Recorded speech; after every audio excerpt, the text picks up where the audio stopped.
No Saber Direito desta semana, um curso sobre direito de sucessão. O professor Marcelo Batista aborda a ordem da vocação hereditária, a sucessão testamentária, os inventários judicial e extrajudicial, partilha, sobrepartilha, arrolamento e alvará judicial. Começa agora a aula 3.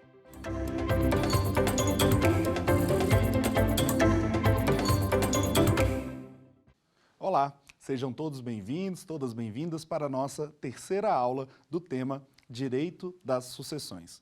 Bom, na primeira aula nós analisamos, estudamos um pouco ali do fenômeno sucessório, desde a abertura da sucessão, depois passamos a respeito da aceitação, passamos também sobre o tema renúncia. Já na segunda aula, nós falamos sobre a ordem da vocação hereditária, falamos sobre quem são nossos parentes, falamos também da ordem do artigo 1829, falamos da sucessão dos descendentes, falamos da sucessão dos descendentes em concorrência com o cônjuge, aquele tema polêmico, falamos da sucessão dos ascendentes em concorrência com o cônjuge, falamos da sucessão do cônjuge e também da sucessão dos colaterais. Bom, na aula de hoje falaremos sobre a sucessão testamentária. Lembra que na aula passada nós falamos que uma pessoa ela pode dispor de metade do seu patrimônio caso ela tenha herdeiros necessários? Nós verificamos também que os herdeiros necessários são aqueles ascendentes, descendentes, cônjuge ou companheiro. Logo, se essa pessoa ela tiver um desses herdeiros necessários, ela só vai poder dispor de metade da herança. Tendo apenas herdeiros facultativos, que são os colaterais, ela vai poder dispor da totalidade da sua herança. Então, hoje iremos estudar sobre o famoso testamento. Basicamente, o testamento ele tem algumas características que são de suma importância. A primeira característica é que ele é um ato personalíssimo. O que significa dizer um ato personalíssimo? Eu não posso fazer por procuração. Eu não posso outorgar poderes para que um terceiro faça o meu testamento através de uma procuração. A segunda característica é que ele é um negócio jurídico unilateral. Basicamente, por quê? Porque eu não posso esperar que aquela pessoa beneficiária do meu testamento, ela tenha ali, ela vai me proporcionar algum bem. Significa dizer, basicamente, que se eu quero dispor para José, Maria e João, eu estou gratuitamente, eu estou ali fornecendo unilateralmente aqueles bens para essas pessoas e basicamente eu não espero nada em troca. Então eu não preciso sequer do aceite deles em um primeiro momento. Então o negócio jurídico, ele é um negócio jurídico unilateral. Terceira característica, que eu diria que é uma das mais importantes, é a solenidade. Nós vamos ver que o testamento, ele se faz necessário um número de testemunhas presentes, se faz necessário, em muitos dos casos, a presença do tabelião, ou seja, teria que ser feito em cartório, porque a lei exige uma série de solenidades ali do ato, por ser um ato extremamente formal, por ser um ato extremamente ali que o Estado, ele tem toda uma preocupação quanto à veracidade. Só a título de informação. Toda vez que nós tivermos ali um testamento, é necessário uma ação judicial de validação desse testamento. Ou seja, eu preciso ir a juízo para fazer a abertura e validação desse testamento. Ou seja, quando eu for fazer o inventário, primeiro eu preciso validar este testamento. Basicamente, o objetivo da lei, dentre todas essas características que nós estamos tratando, é trazer mais formalidade ao ato e, consequentemente, que possa trazer essa fiscalização por parte do Estado. A quarta característica do nosso testamento, ele é um ato gratuito. Professor, seria a mesma ideia de um negócio jurídico unilateral? Basicamente isso. Eu não estou falando que o cartório ele não pode cobrar por um testamento público, mas sim que as pessoas que vão receber o bem vão receber a título gratuito. Exemplo, a lei veda o chamado testamento captatório. O que seria um testamento captatório? Basicamente, seria a ideia, deixo todo o meu patrimônio para fulano, desde que fulano deixe todo o seu patrimônio para mim. O objetivo do legislador não é que haja uma troca patrimonial entre as partes, e sim, necessariamente, que haja esse objetivo de você poder beneficiar a quem você tem interesse, mas de uma forma gratuita. A quinta característica do nosso testamento também é importantíssima, é a ideia da revogabilidade. O que seria revogabilidade, professor? É o contrário de irrevogabilidade. Um ato irrevogável é aquele ato ao qual você não pode voltar atrás. A revogabilidade significa dizer que a qualquer tempo você pode voltar atrás. Vamos dar, por exemplo, eu fiz um testamento hoje. Se amanhã eu quiser ir e revogar esse testamento, eu posso. Ou então eu vou mais além. Eu poderia também ir lá e fazer um outro testamento e trazer disposições contrárias. Mas tem uma observação importante. Caso eu faça um testamento e um outro que não revoga o interior, apenas complemente, né, basicamente esses testamentos poderão aí estar em conjunto, desde que expressamente contido. Esse intuito dessa revogabilidade ali do ato é porque, necessariamente, a pessoa ela pode mudar de ideia. Ela pode, nesse momento da vida, fazer um testamento e depois de muito tempo ali, ou no outro dia, ela pode mudar de ideia. Nós falamos na nossa primeira aula que no Brasil nós não temos essa cultura de falar de morte. Nós não temos um número tão expressivo ali de testamentos. Agora, um ato curioso. Em detrimento da pandemia, em meados de 2020, 2021, nós tivemos um crescente número de testamentos no Brasil. Aumentou em mais de 40% o número desses testamentos. Então vamos supor que uma pessoa, né, que estava ali no momento da pandemia com um objetivo, né, teve esse objetivo de fazer esse testamento, e logo em seguida ela queira mudar, queira revogar, ela pode, sem problema nenhum. A revogabilidade é uma das características centrais. E a última que nós vamos destacar aqui também, que ele é um ato causa-mortis.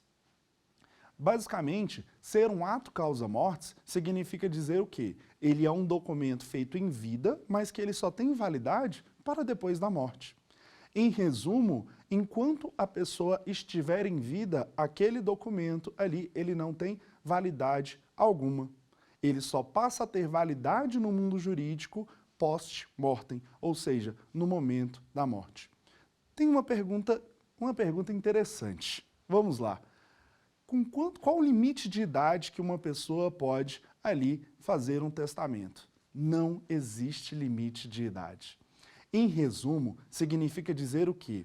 Que a pessoa, desde que ela esteja ali dentro das suas faculdades mentais, né, esteja apta ali civilmente, ela pode fazer um testamento independente da idade.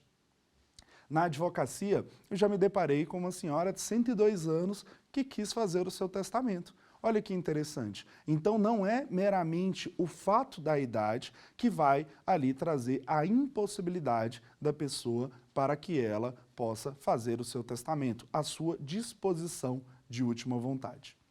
Feitos esses esclarecimentos, vamos falar um pouquinho sobre o conceito, né, de testamento. Basicamente, podemos conceituar testamento como um negócio jurídico solene pelo qual alguém, nos termos da lei, dispõe de seus bens no todo ou em parte, conforme o artigo 1857 e seguintes. Lembrando que o testamento eu posso dispor da totalidade do meu patrimônio apenas se eu não tiver herdeiros necessários. Se eu tiver, eu só posso dispor de 50%. Professor, eu sou obrigado a dispor desses 50%? Não, eu posso fazer um testamento dispondo de 5%, 10%, ou então um testamento de um bem específico, um bem singular. Vocês lembram que nós falamos na primeira aula? Um bem singular é um legado. Eu posso deixar um legado, ou seja, deixo um carro, placa X, característica X para determinada pessoa. Então, esse passa a ser um herdeiro legatário. Então, eu posso deixar no testamento apenas essa disposição. E o restante do patrimônio, professor? Para quem iria? Vai para os herdeiros necessários. Tudo que não for incorporado pelo testamento, né, nós vamos para a ideia da sucessão ab intestato que nós falamos. E aí, o patrimônio, ele é dos herdeiros necessários. Ou então, da sucessão legítima. Vamos dar uma lida no artigo 1857? Toda pessoa capaz pode dispor, por testamento, da totalidade dos seus bens ou de parte deles, para depois de sua morte. O parágrafo 1º, ele vem dizer o seguinte: a legítima dos herdeiros necessários não poderá ser incluída no testamento. Exatamente o ponto que nós tratamos. Ou seja, a legítima é aquela cota-parte reservada para os herdeiros que a lei determinou. E para finalizar, o 1857, parágrafo 2º. São válidas as disposições testamentárias de caráter não patrimonial, ainda que o testador somente a elas tenha se limitado. Então, o testador ele pode ter deixado ali um testamento que fale de um cunho afetivo, de um cunho social e não fale do patrimônio. Nem por isso esse documento vai deixar de ser um testamento. Ele terá que seguir as mesmas formalidades da lei. Bom, um tema interessante para falarmos agora é a capacidade para testar. Deixa eu fazer uma pergunta. A partir de quantos anos uma pessoa pode testar? Pode fazer o seu testamento? Olha, essa questão ela é muito reiterada, inclusive em provas. Por quê? Porque se a capacidade civil é a partir dos 18 anos, muita gente pensa que seria a partir dos 18 anos que eu poderia testar, mas a resposta é não. A partir dos 16 anos, uma pessoa pode testar. Olha que interessante. Por ser uma exceção à regra, é comum se ter aí essa confusão e por isso que é até uma questão aí reiteradas em provas, né, que cobram o direito civil. Então, onde é que está previsto, professor, essa possibilidade ali do testamento, essa capacidade testamentária? Está lá no artigo 1860. Ele vem dizer o seguinte, né? Além dos incapazes, não podem testar os que no ato de fazê-lo não tiverem pleno discernimento. A ideia central aqui é o quê? Que a pessoa que está no gozo das suas faculdades mentais, que está ali apta aos atos da vida civil, ela tem capacidade testamentária. O parágrafo único, na verdade, né, vem nos falar da idade, né? Podem testar os maiores de 16 anos. Então, matéria aí importante. Continuando, o artigo 1861. A incapacidade superveniente do testador não invalida o testamento, nem o testamento do incapaz se valida com a superveniência da capacidade. Muitas vezes, quando nós temos um inventário que também tem um testamento, existe, né, por parte dos herdeiros legítimos que não foram contemplados ou tiveram a sua massa patrimonial diminuída, a ideia de querer buscar a nulidade daquele testamento. Então, um exemplo crasso, o testamento foi feito com a pessoa, né, o testador, ele estava dentro das suas faculdades mentais. E aí, depois de muitos anos, se descobriu ali um Alzheimer, e aí ele vem a óbito, né, já portador de alguma doença que o debilite. A ideia central é que se no momento de testar ele estava apto para a vida civil, esse testamento ele tem plena validade. E da mesma forma o contrário, se a pessoa quando fez o testamento estava inapta aos atos da vida civil e depois ela passa a ter capacidade civil, esse testamento ele não terá validade. Ou seja, o que importa aqui para o nosso direito sucessório, né, no tocante ao testamento, é que no exato momento de testar a pessoa esteja apto aos atos da vida civil. Outro tema importante para a gente destacar aqui são os pressupostos da validade de um testamento. Quais são esses pressupostos? A pessoa precisa ser capaz, a pessoa que vai receber também, ela tem que ter uma aptidão para receber. Nós vamos falar um pouquinho mais sobre isso, mas em resumo, né, essa pessoa ela já tem que ser concebida, ou minimamente, né, eu também posso deixar um testamento por uma prole eventual, que ainda vai ser concebida, mas a lei me traz um período ali de 2 anos, então tem que ter uma capacidade ativa e uma capacidade passiva. Eu tenho que ter a declaração na forma da lei, ou seja, o testamento ele tem que obrigatoriamente seguir o rigor da lei, né? Por isso a solenidade, e eu também tenho que seguir os limites das minhas disposições testamentárias. Logo, eu não posso testar a mais do que eu tenho disponível. Outro tema também que nós devemos tratar são as nulidades dentro do testamento. Existem certas nulidades que o Código Civil, ele optou ali por trazer, que são situações em que esse testamento, ele perderia a validade. É importante a gente destacar que, como o testamento, ele é um ato formal, qualquer uma dessas nulidades ou anulabilidades poderão fazer com que esse documento perca a validade. Vamos dar uma lidinha no artigo 1900 do Código Civil. É nula a disposição testamentária. 1. Que institua herdeiro ou legatário sob condição captatória. É aquela ideia do eu deixo o meu patrimônio para você e você deixa o seu patrimônio para mim. É nulo. Inciso 2. Que se refira à pessoa incerta, cuja a identidade não possa se averiguar. Deixo o meu patrimônio para José. Quantos Josés existem, né? Dentro do meu ciclo de amizades não tem nenhum em específico. Então, como a gente pode ali, né, ter essa análise ali, né, de quem seria essa pessoa? Então, seria essa hipótese ali do incerto. Inciso 3, que favoreça a pessoa incerta, cometendo a determinação de sua identidade a terceiro. Seria a ideia de que uma pessoa é o José ao qual o João vai me dizer qual é. Ou seja, eu estou designando a um terceiro uma pessoa também incerta, ou num corpo diretivo como um todo, né? A quarta possibilidade, que deixa ao arbítrio do herdeiro ou de outrem fixar o valor do legado. Se o legado é um bem específico, eu não posso designar a um terceiro. E também é nula a disposição, inciso 5, que favoreça as pessoas que não podem ali, né, receber herança. Basicamente são as pessoas do artigo 1801 e 1802. Que pessoas são essas, professor, que não podem receber herança? Nós vamos dar uma passadinha aqui, somente para a gente lembrar quem são as pessoas, né, que a lei, por algum motivo, impede que elas recebam. São as pessoas que, por exemplo, escreveram o testamento, as testemunhas do testamento, são o tabelião, o militar, o comandante dentro de um testamento extraordinário.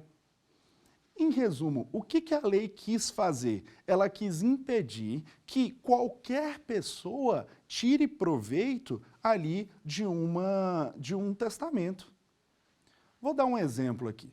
Vamos lá. Vamos supor que eu vou fazer um testamento extraordinário. Nós vamos falar sobre ele. É uma situação excepcional, eu estou fazendo ali dentro da guerra, dentro ali de um navio que corre risco de afundar, dentro de um avião que corre risco de cair, e aí eu simplesmente no meu testamento eu vou lá e disponho que todo o meu patrimônio vai ser para o comandante que está fazendo aquele testamento, vai ser ali para o general que está redigindo aquele testamento. Olha, o legislador pegou e falou, não, essas pessoas não têm capacidade ali sucessória passiva, elas não podem receber esse patrimônio.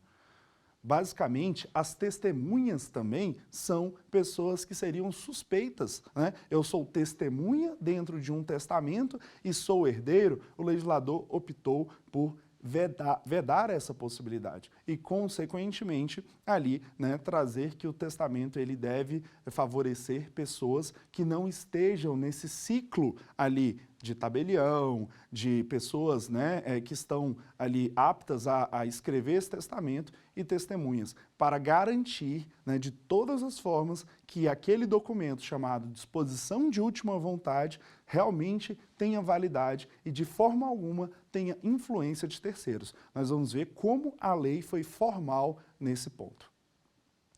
Feitos esses esclarecimentos, agora sim nós vamos entrar nos chamados testamentos ordinários. Os testamentos ordinários, basicamente, eles são três: o testamento público, o testamento cerrado e o testamento particular. Professor, é verdade que nós podemos fazer um testamento aqui, pegando uma caneta, um papel, tendo 3 testemunhas? Ele vai ter validade? Nós vamos ver que sim.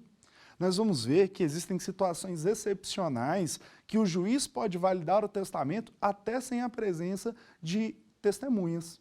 É o exemplo ali, né, que nós vamos dar na aula de hoje, da pessoa que está ali, por exemplo, numa fazenda, no iminente risco de vida, não tem mais ninguém ali próximo e ele quer deixar à disposição de última vontade.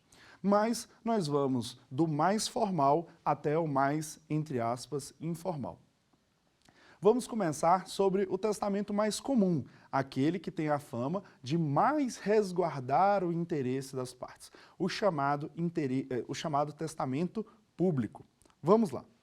O testamento público, ele está previsto no artigo 1864. Qual que é a regra do testamento público? Ele é feito em cartório, no cartório de notas, na presença do tabelião ou do seu substituto legal, bem como de duas testemunhas. Essas testemunhas, elas devem presenciar todo o ato, presenciar a leitura de todo o ato e depois elas serão chamadas em juízo. Professor, qual o objetivo dessas pessoas serem chamadas em juízo? Porque, como nós já falamos, toda vez que existe um testamento dentro de um processo, né, dentro de um processo de inventário, se faz necessário a ação de abertura e validação deste testamento. Então, essas testemunhas, elas podem ser ouvidas pelo juízo para garantir que tudo que foi dito ali naquele documento tenha veracidade. Muitos dos casos, até mesmo o tabelião pode ser intimado pelo juízo com esse objetivo. O que mais nós temos no 1864? Ele vem dizer aqui no inciso 1º, se escrito por tabelião ou por seu substituto legal, em seu livro de notas, de acordo com as declarações do testador, podendo esse servir-se de minutas, notas e apontamentos. Lavado o instrumento, ser lido em voz alta pelo tabelião ao testador e às duas testemunhas, a um só tempo, ou pelo testador, se o quiser, na presença destes e do oficial. Inciso 3º, ser o instrumento em seguida a leitura assinado pelo testador, pelas testemunhas e pelo tabelião. Olha só, o objetivo aqui do legislador é garantir que esse documento seja lido a um só tempo. Por que, professor, ser lido a um só tempo? Para ter certeza que todos os três, minimamente, que estão presentes ali na sala naquele momento, né, o quê? O tabelião e as duas testemunhas, né, tenham ouvido do testador a mesma coisa. Que todo mundo possa coadunar com a ideia do testador. Então, esse formalismo de obrigar de ser o tabelião ou um substituto legal, ou seja, um escrevente não poderia fazer um testamento, é exatamente para demonstrar essa formalidade do ato. Nasce uma outra discussão. Professor, e no caso dos surdos? E no caso dos mudos? A lei vem tratar sobre essas peculiaridades? E a resposta é sim. Olha só. A pessoa que não sabe ou não pode assinar, como que deve se proceder o testamento?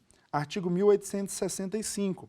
Se o testador não souber ou não puder assinar, o tabelião ou seu substituto legal assim o declarará, assinando neste ato pelo testador, a seu rogo, uma das testemunhas instrumentárias. Basicamente, a pessoa que não sabe ou por algum motivo transitório ali não pode assinar, existe essa diferenciação, né, de que vai ser uma assinatura a rogo, né, vai colocar ali a digital e vai ter ali aquela assinatura ali da testemunha, né, já que não existe essa possibilidade do testador assinar. E a pessoa surda, ela também vai poder fazer o testamento público e também tem algumas peculiaridades. Artigo 1866. O indivíduo inteiramente surdo, sabendo ler, lerá o seu testamento e, se não o souber, designará quem lerá em seu lugar, na presença das testemunhas. Então, veja só.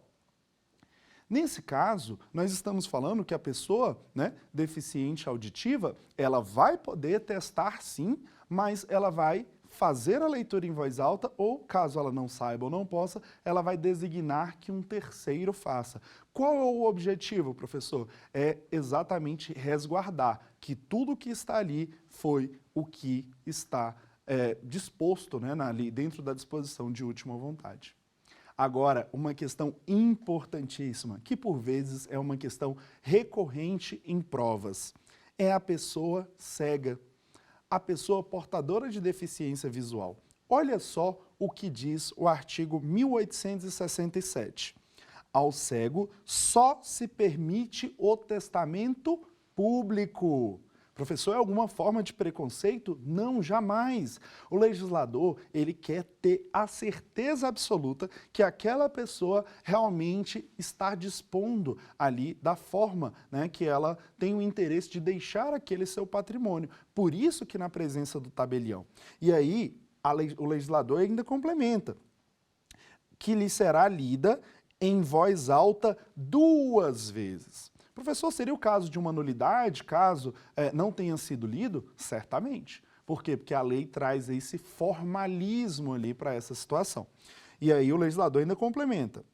Uma pelo tabelião ou por seu substituto legal e a outra por uma das testemunhas designadas pelo testador, fazendo de tudo circunstâncias menção no testamento. A ideia central que nós temos aqui é que as pessoas portadoras de necessidades especiais, elas devem ter essa proteção especial do Estado. Então, quando o legislador ele traz regras específicas, ele visa garantir que essas disposições estão sendo seguidas. Bom, passados esses esclarecimentos iniciais, vamos falar agora sobre uma segunda modalidade de testamento, o testamento cerrado. Esse testamento, chamado de testamento cerrado, por muitas vezes ele é chamado até de um testamento místico. Alguns doutrinadores até brincam, né? É o testamento de novela. Por quê? Porque é aquele testamento feito num documento fechado, num documento lacrado, onde só vai se descobrir o que tem ali dentro das disposições testamentárias no momento da morte do testador. Exatamente. A ideia do testamento cerrado é que em vida ninguém vai saber ali do texto desse documento, somente após a abertura. E essa abertura, ela também não pode ser feita de qualquer forma. Essa abertura deve ser feita na ação própria. Tanto é que o nome, né, da ação é a ação de abertura e validação do testamento. Então o testamento cerrado, ele tem algumas características que parecem com o testamento público, como por exemplo, ele deve ser levado a registro no cartório, também o cartório de notas, ele deve ter 2 testemunhas, mas a diferença é que ele não é lido ali na presença das testemunhas. As testemunhas só estão lá para presenciarem para presenciarem a lavratura do ato, para dizer que aquele testamento é um documento oficial e aquele testamento é um documento válido. E o tabelião vai lavrar ali no seu registro a existência daquele documento. Bom, o testamento cerrado, ele está previsto no artigo 1868 e também no artigo 1869. Assumo que não é tão comum nós termos o testamento cerrado e existe também uma dificuldade sobre ele. Por quê? Porque basicamente esse testamento cerrado, ele não vai ficar a cópia lá no cartório. Ele vai ser devolvido ao testador. Então, pelo fato do testador ter que administrar esse documento, existe essa insegurança das pessoas, né, em utilizar essa modalidade de testamento. E a terceira e última possibilidade de testamentos ali, né, ordinários, né, basicamente aqueles testamentos ali que estão disponíveis para qualquer pessoa, é o chamado testamento particular. O testamento particular, ele tem algumas peculiaridades. Primeira delas, não são 2 testemunhas, são 3 testemunhas. Eita, professor, eu estou vendo aí que essa matéria tem algumas diferenciações mínimas entre uma e outra. Sim, é muito comum nas provas de direito civil, principalmente que abranjam toda a matéria de direito civil, se cobrar muito direito sucessório. Por quê? Porque dentro do direito sucessório, a parte testamentária ela é muito legalista. Tanto é que a nossa terceira aula é a aula que nós mais estamos fazendo a leitura da letra fria da lei. Porque o objetivo do legislador foi trazer detalhadamente todas essas situações. Então, registra aí. Testamento particular, nós temos a necessidade de 3 testemunhas. Professor, No testamento particular, eu preciso ali necessariamente de um tabelião? A resposta é não. O testamento particular, como o próprio nome já diz, ele não tem essa formalidade do Estado. Ou seja, eu posso chamar 3 testemunhas, claro que essas testemunhas não podem ser herdeiros, né? Elas não vão poder ser beneficiárias desse testamento e, consequentemente, essas testemunhas, essas 3 testemunhas, né, elas vão presenciar aquele ato. É o que está previsto no artigo 1876. Vamos dar uma olhadinha na letra da lei? O 1876 vem nos dizer: o testamento particular pode ser escrito de próprio punho ou mediante processo mecânico. Ele pode ser manuscrito ou digitado, por exemplo. Parágrafo 1º. Se escrito de próprio punho, são requisitos essenciais à sua validade que seja lido e assinado por quem o escreveu, na presença de pelo menos 3 testemunhas que o deve subscrever. Ou seja, no mesmo ato, nós devemos ali ter a assinatura das 3 testemunhas. E o parágrafo 2º, se elaborado por processo mecânico, não pode conter rasuras ou espaços em branco. O objetivo é que depois não tenha como fazer uma edição desse documento, devendo ser assinado pelo testador, depois de ter lido na presença de pelo menos 3 testemunhas. O 1877 e o 1979 também trazem peculiaridades interessantes. 1877. Morto o testador, publicar-se-á em juízo o testamento com a citação dos herdeiros legítimos. Meus amigos, basicamente, a ideia aqui do legislador foi o quê? Eu tenho 3 testemunhas. Por quê? Vamos supor que uma dessas testemunhas venha a óbito. 2 dessas testemunhas venham a óbito, ou estejam em um local incerto e não sabido. Então, minimamente, eu tenho ali uma possibilidade, né? Eu tenho mais pessoas ali próximas para tentar validar aquele documento. Por quê? Porque aqui eu não tenho o crivo do Estado, aqui eu não tenho o formalismo do Estado. Então, consequentemente, nessa modalidade de testamento, nós temos, né, a necessidade de um número maior de testemunhas. Agora, existe uma situação peculiar. Basicamente, se eu tiver uma situação excepcional, onde, conforme eu falei agora há pouco, né, eu estou numa fazenda, estou ali, fui picado por uma cobra, estou no iminente risco de morte e não tenho nenhuma testemunha ali. O que pode ser feito? 1879. Em circunstâncias excepcionais, declaradas na cédula, então tem que ser declarado no próprio documento, o testamento particular de próprio punho, pelo testador, sem testemunha, poderá ser confirmado a critério do juiz. Então, nessa situação excepcional, se eu declarei na cédula de forma expressa que eu estou sozinho, a toda aquela situação que eu não tenho ninguém ali como testemunha e deixei aquele documento, o juiz pode, após uma análise probatória, fazer valer esse documento, mesmo sem testemunhas. Lembrando, é uma situação excepcional. Bom, finalizamos a parte dos testamentos ordinários. Vamos falar um pouquinho sobre os testamentos extraordinários? Os testamentos ordinários, qualquer pessoa capaz pode fazer, a partir dos 16 anos, estando dentro das suas aptidões ali, né, aptidões mentais, estando dentro da sua capacidade civil. Os testamentos extraordinários, como o próprio nome já diz, ele advém de situações excepcionais. Basicamente, são 3. Nós temos o testamento marítimo, o testamento aeronáutico e o testamento militar. Eles estão previstos do artigo 1886 e seguintes do Código. Vamos lá. Novamente, essa matéria ela é extremamente baseada na letra fria da lei. Você nunca vai ver cair em provas, concursos, questões que divergem muito da letra fria da lei, principalmente nos testamentos extraordinários, porque o objetivo aqui do legislador foi prever inúmeras situações. Então, é muito comum mesmo em provas, OAB, concursos, etc., se cair letra fria da lei. Olha só, no testamento marítimo e aeronáutico, o que prevê o artigo 1888. Quem estiver em viagem a bordo de navio nacional, de guerra ou mercante, pode testar perante o comandante, na presença de 2 testemunhas. Olha a importância aí de destacarmos o número de testemunhas, né? Aqui volto a repetir o número de testemunhas ali do nosso testamento ordinário, do nosso testamento público, né? Por forma correspondente ao testamento público ou cerrado. Então, basicamente, a ideia aqui do testamento marítimo ou aeronáutico, que eu posso sim fazer o testamento tanto aberto, que seria o público, ou cerrado, que seria o fechado.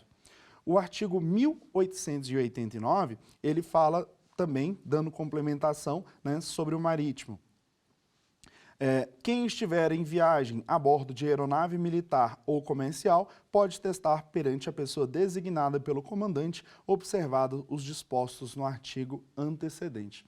A ideia aqui, meus amigos, não é que a pessoa vai fazer uma viagem e resolve fazer um testamento. Não. Qual que é o objetivo do legislador? É uma situação extraordinária.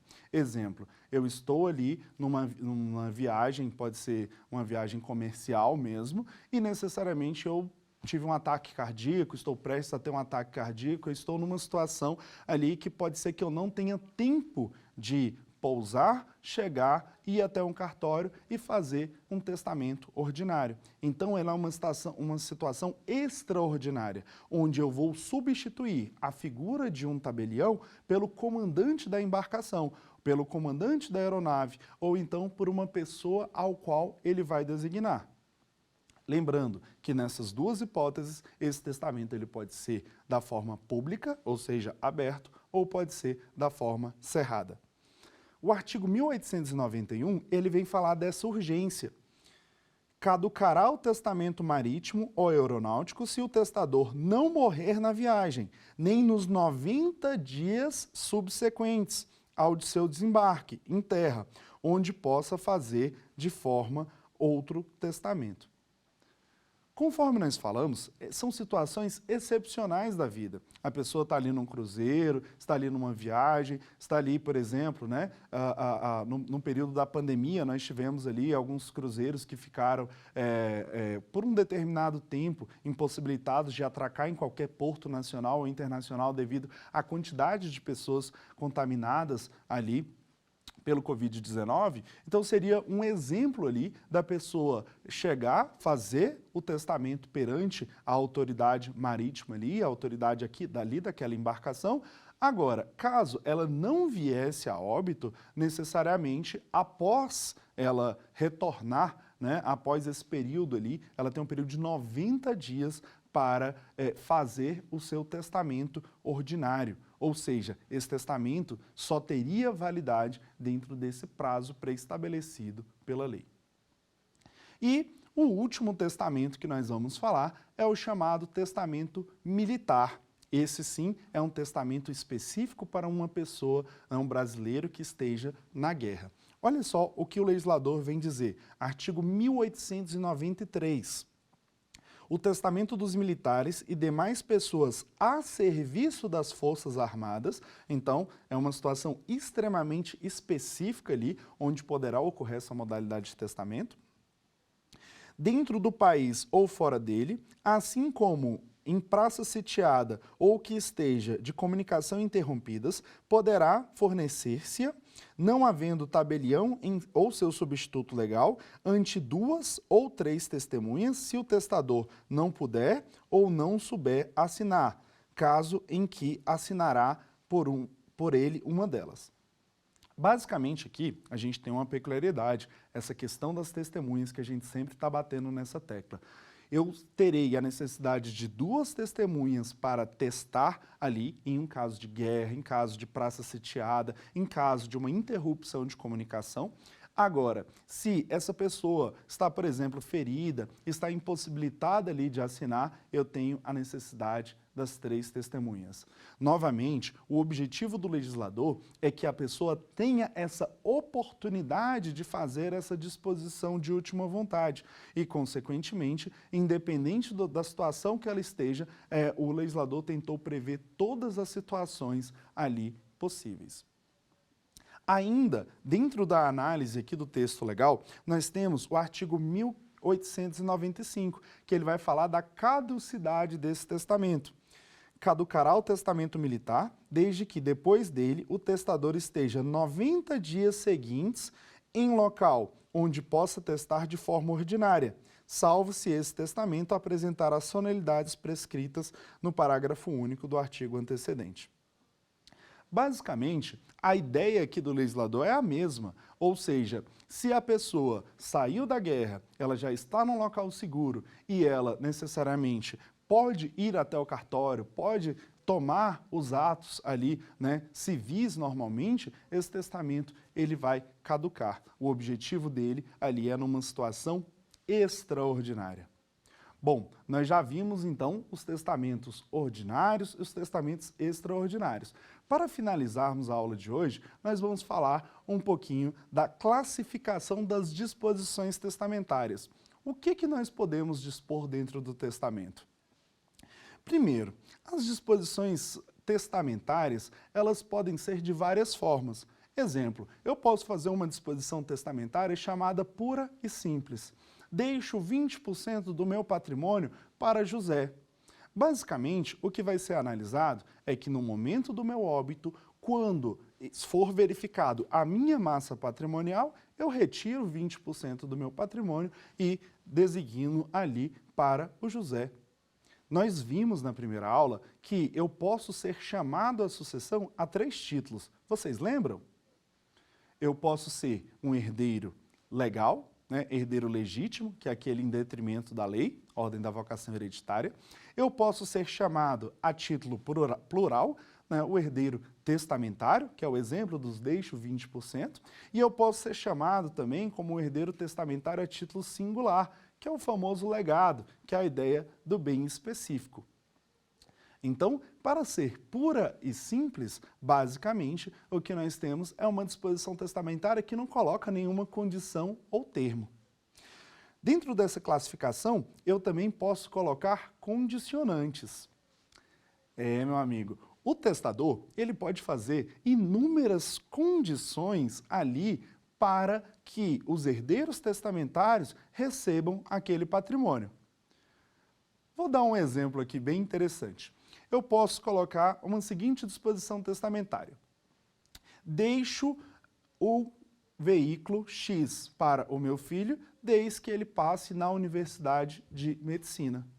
Olha só, eu estou colocando ali um patrimônio, mas eu estou colocando um condicionante. Então, apenas no momento em que ele cumprir esse condicionante é que ele vai receber aquele patrimônio. E, de certo, ele vai estudar para receber esse veículo. Basicamente, a ideia do legislador foi o quê? Que a pessoa, ela não precisa simplesmente beneficiar alguém, ela pode colocar também alguns critérios. Um outro exemplo muito comum, deixo 20% do meu patrimônio para o meu filho, no meu filho José, desde que o meu filho José entregue o seu carro para o primo Joaquim. Olha só, basicamente eu estou colocando um condicionante. Professor, e se esse herdeiro não cumprir esse condicionante, o que vai acontecer? Ele não recebe a massa patrimonial. Basicamente, além das condicionantes, nós podemos falar também, né, de condições resolutivas. Basicamente, as condições resolutivas e as condicionantes, né, estão diretamente atreladas, que seriam a ideia, por exemplo, de uma idade. Deixo tal patrimônio para meu afilhado a partir do momento que ele completar 18 anos. Então, necessariamente, quando ele atingir essa idade, é que ele vai receber essa massa patrimonial ali que lhe foi destinada. Para finalizarmos, nós vamos falar um pouquinho sobre legado. Legado é um tema que muitas das vezes parece extremamente simples, por ser um bem específico. Mas existem algumas peculiaridades que muitas das vezes podem ser esquecidas ou muitas vezes também podem ser cobradas em provas devido ali a alguns pontos que nós vamos falar. Bom, se legado é um bem específico, existem algumas situações que são peculiares. Exemplo, fiz meu testamento hoje, deixando meu veículo, e eu tenho que designar um veículo específico. Eu tenho que designar a marca, ano, eu tenho que identificar aquele bem. Mas vamos supor que eu vendi esse veículo ainda em vida. Se eu vendi esse veículo ainda em vida, significa dizer o quê? Que quando da minha abertura da sucessão, esse veículo não compõe mais a minha massa patrimonial. Logo, eu vou ter um esvaziamento desse legado. Então, esse meu herdeiro legatário acabou que ele vai ficar sem esse patrimônio. Professor, e como evitar esse esvaziamento? Eu posso colocar dentro das minhas disposições testamentárias, conforme nós falamos, né, ela pode ser pura e simples, mas ela pode ter condicionantes, eu poderia colocar o seguinte, deixo o meu bem, o bem específico ou um outro com as mesmas características. Nesse segundo caso, aí sim, eu precisaria, né, que os meus herdeiros, né, que os meus demais herdeiros fizessem a aquisição de um patrimônio, de um veículo, com essas mesmas características para entregar para o meu herdeiro legatário. Basicamente, o objetivo do legislador, quando se fala em esvaziar o legado, é exatamente que a gente não evite ali, necessariamente, né, essa troca patrimonial. Então, por isso, antes de se deixar um legado, deve-se pensar muito especificamente, né, como dispor. Muitas das vezes, eu nem aconselho deixar o legado. O ideal é deixar as características do bem. Bom, na aula de hoje, nós estudamos ali bastantes temas, né, relacionados aos testamentos, testamentos ordinários, testamentos extraordinários. Agora, vamos testar os nossos conhecimentos com o nosso quiz.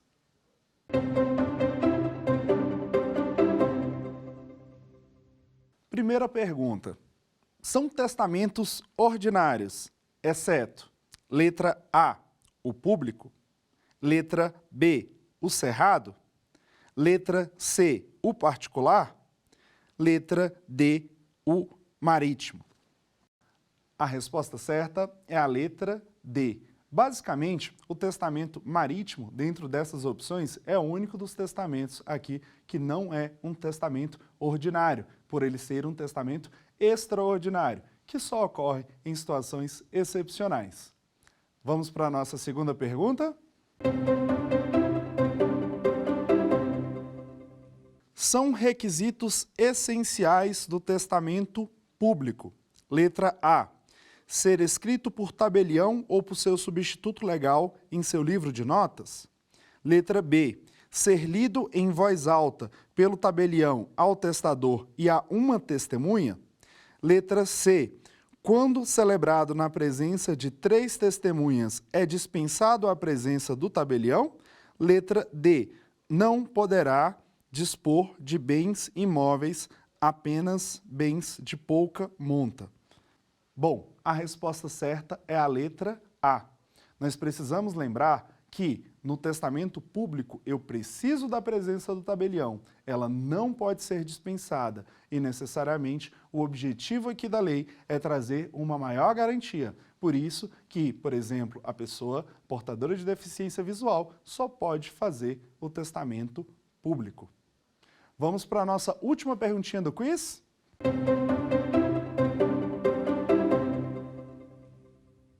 São testamentos especiais. Letra A.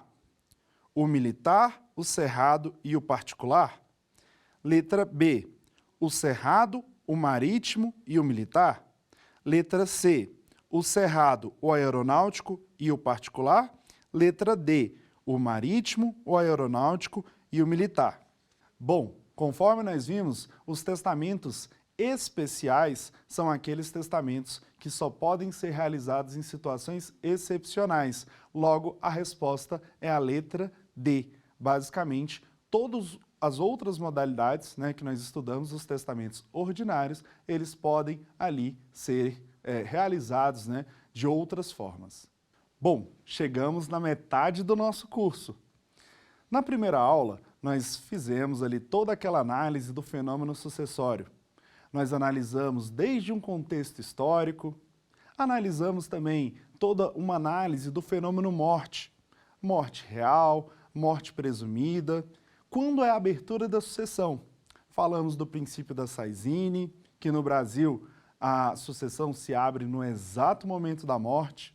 Nós falamos também do local da abertura da sucessão, que é o local do último domicílio. Falamos da aceitação da herança. Falamos da renúncia, ou seja, que a herança ela é um direito constitucional, lá do inciso 30 do artigo 5º da Constituição, logo que essa aceitação e essa renúncia são atos em que a pessoa não pode voltar atrás. Na segunda aula, nós falamos da ordem da vocação hereditária e o confuso e controverso artigo 1829 do Código Civil. Nós falamos da sucessão dos descendentes, falamos da sucessão dos descendentes em concorrência com o cônjuge, falamos de cada um dos regimes de bens, falamos também da sucessão dos ascendentes em concorrência com o cônjuge, falamos da sucessão do cônjuge e falamos da sucessão ali dos colaterais. Lembram dos colaterais? Irmãos, tios, sobrinhos, tios-avós, sobrinhos-netos, primos.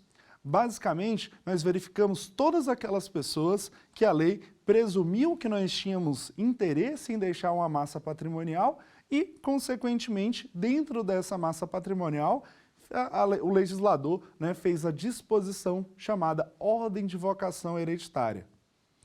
Já na aula de hoje, nós falamos sobre um tema importantíssimo e extremamente recorrente em provas de direito civil, que são os testamentos. Nós falamos dos requisitos gerais dos testamentos, falamos dos testamentos ordinários. Nós falamos do testamento público, falamos da necessidade de duas testemunhas, falamos da necessidade do tabelião ou do seu substituto legal, falamos que esse é o testamento ao qual ele possui um maior formalismo dentro do direito. Por quê? O objetivo do legislador é exatamente trazer essa modalidade como um testamento que protege ali em qualquer situação. Falamos da pessoa deficiente visual, da pessoa deficiente auditiva, da pessoa que está impossibilitada temporariamente ali ou analfabeta ou impossibilitada de assinar o testamento. E aí a lei resguardou essa possibilidade. Falamos também daquele testamento místico, o testamento cerrado, aquele ao qual as cláusulas, as disposições testamentárias só são abertas no momento da ação de abertura e validação do testamento. Aquele testamento de novela que ninguém sabe o que tem ali dentro e só se descobre após o óbito. E depois, dentro dos testamentos ordinários, falamos também do testamento particular. Lá no testamento particular, nós vimos que a necessidade são de 3 testemunhas. E o objetivo dessas 3 testemunhas é exatamente porque eu não tenho a presença do Estado. E na ausência do Estado, se faz necessário um maior número de testemunhas. Falamos também que, de uma forma extremamente excepcional, eu posso ter um testamento sem a presença do tabelião e sem a presença das testemunhas. Seria numa situação extremamente, uma situação in extremis. Lembra daquele exemplo? Da pessoa que está lá na fazenda, está ali no iminente risco de morte e não tem outra forma? Verificamos que ela tem que deixar de forma expressa o motivo que ela está fazendo aquele documento, mesmo sem testemunha. E depois nós falamos dos testamentos extraordinários. Falamos ali daqueles testamentos que só devem acontecer em situações específicas. Falamos do testamento aeronáutico, falamos do testamento marítimo e falamos também do testamento militar.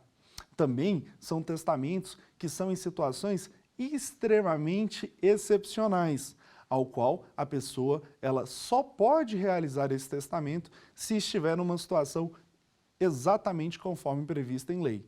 E o mais importante é que se essa pessoa, depois de passar dessa excepcionalidade, ela não vier a óbito, esse testamento ele poderá perder a validade, porque ele foi feito em uma situação extrema. Bom, depois dessa pequena revisão das nossas 3 primeiras aulas, ainda teremos mais 2 aulas, onde falaremos, na próxima aula, sobre inventário e partilha, Lembrando, inventário, aquela ideia da matéria processual, onde veremos como colocar em prática todos esses conceitos que nós aprendemos nas 3 primeiras aulas, onde veremos toda a forma procedimental para conseguirmos aí terminar a transmissão do patrimônio aos herdeiros. Veremos também a necessidade da ação própria de abertura e validação de testamento. Veremos que muitas vezes questões controvertidas do direito, elas não podem ser tratadas no inventário, porque senão ficaria ali um processo extremamente moroso. E na nossa última aula, nós finalizaremos com a ideia de um formal de partilha, da concretização desse inventário, a ideia de se fazer o pagamento dos impostos, a ideia de se concluir todo o inventário, terminar a transferência daquela massa patrimonial para os herdeiros e aí sim levar para registro toda a documentação inerente a esse inventário. E por fim, também na última aula, falaremos sobre a chamada sobrepartilha. Sobrepartilha, basicamente, é a ideia que nós temos de ter a necessidade de partilhar bens que não foram partilhados dentro do inventário. Isso ocorre por vários motivos, como nós iremos analisar cada um deles, mas principalmente quando esses bens ali, de alguma forma, não eram de conhecimento, estavam ali de alguma forma ocultos e que eles precisam passar ali para a posse dos seus herdeiros. Então, chegamos à nossa metade do curso e, em breve, nas nossas próximas 2 aulas, finalizaremos tanto a matéria de inventário e partilha, quanto também ali a nossa matéria, né, de formal de partilha e sobrepartilha. Ok? Até a próxima aula. Quer dar alguma sugestão de tema para os cursos do Saber Direito? Mande um e-mail para a gente, saberdireito@stf.jus.br, ou entre em contato pelo WhatsApp. O número é esse que aparece na sua tela. Você também pode estudar pela internet. Acesse o nosso site tvjustiça.jus.br ou pode rever as aulas no canal do YouTube TV Justiça Oficial.